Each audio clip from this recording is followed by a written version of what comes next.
On the 24th of March, 1999, the news of the death of retired Major General Babatunde Abdulbaki Idiagbon rocked the nation.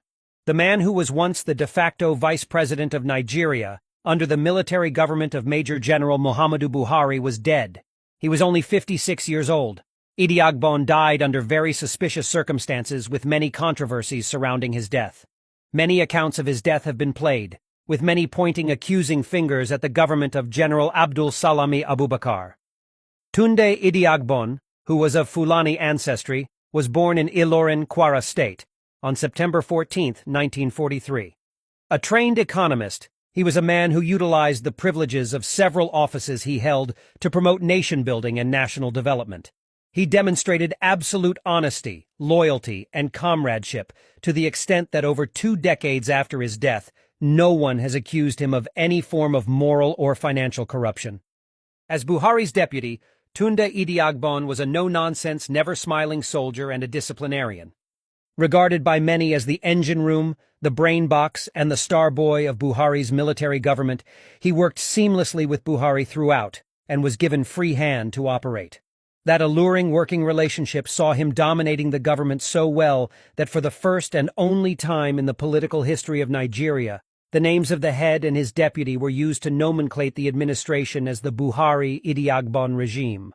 While performing the Lesser Hajj in Saudi Arabia in 1985, as a guest of the King of Saudi Arabia, Idiagbon learnt about the Babangida-led coup that overthrew his government. Despite pleadings from the Saudi king to stay back, he refused, and took the next flight back to Nigeria. On arrival, he was placed under house arrest for 3 years, and after his release he retired to his hometown, Ilorin, and lived a very quiet life. But what killed him? On the 30th of March, 1999, Professor Olurotimi Farkeya, the chief medical director of University of Ilorin Teaching Hospital, disclosed that the medical diagnosis cannot be revealed without the permission of members of the deceased family. He, however, confirmed that he did not die of cholera as was been speculated in some quarters. And when the members of Idiagbon's family were approached to speak on what killed the late general, none of them was willing to talk to the reporters. But the refusal on the part of the family to talk only helped to spark even more controversies about the death of their patriarch. A week before his death, Idiagbon was in Abuja to attend a meeting of senior army officers, retired and serving, summoned by the head of state, General Abdul Salami Abubakar, on how best to hand over power to the civilians. He returned to Ilorin on the 19th of March, and he was fine until Tuesday, the 23rd of March, when he complained of a slight stomachache. But the pain only worsened. Around 10:30 p.m., he was rushed to the University of Ilorin Teaching Hospital, where the medical director led 5 other medical consultants into an unsuccessful battle to save his life. Unsubstantiated claims of poisoning trailed his death.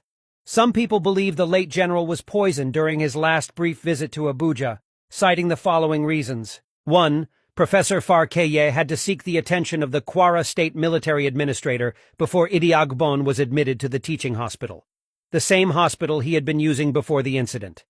They asked why he involved the governor in Idiagbon's private medical issue. 2. Idiagbon's medical file was reportedly removed from the hospital's records department by Farkeya. 3. The belief was that an order came from the presidency directing Farkeya to make the file vanish. 4. Prominent Nigerians, including Sunday Mbang, prelate of the Methodist Church of Nigeria, demanded an autopsy. It was never done. The professor denied all these allegations.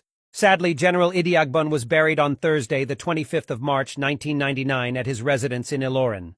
The burial was swift. He was interred at about noon. His wife was clad in black, and she wept profusely. In attendance were top government functionaries and some retired military officers, including General Muhammadu Buhari, who could not hold back his tears. Perhaps the most damning claim of government involvement in the death of Idiagbon was made by Femi Fani-Kayode, Nigeria's former aviation minister.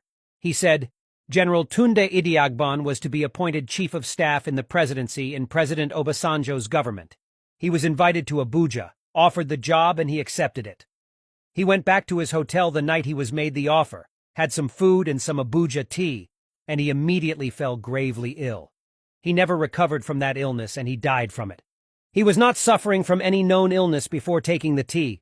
Up until that time, he had enjoyed excellent health and I was reliably informed that he was in very high spirits after leaving the presidential villa that night.